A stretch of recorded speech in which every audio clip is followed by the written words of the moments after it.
আজকে অনিমা রান্নাঘরে সবজি ঢেঁড়স। এই যে বৃষ্টির দিনে গরম গরম খিচুড়ি নেমে গেছে। এবার গরম গরম খিচুড়ি এই যে মা নামিয়েছেন। আর এবার শুধু এখন কি দিলে? লঙ্কা আদা। এবার সম্বাস দিব। আচ্ছা, এই যে তেলের মধ্যে শুকনো লঙ্কা দিয়েছেন পুরনে।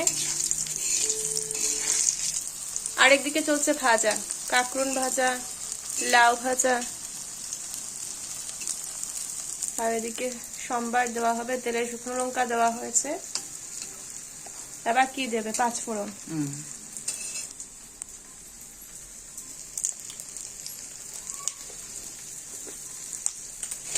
এই দিলাম তেজপাতা।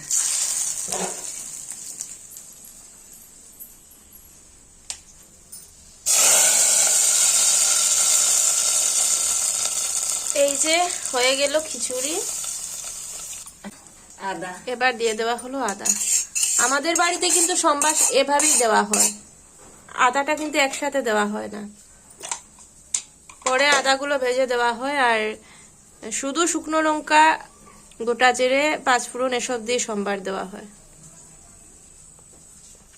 হয়ে গেল গরম গরম খিচুড়ি।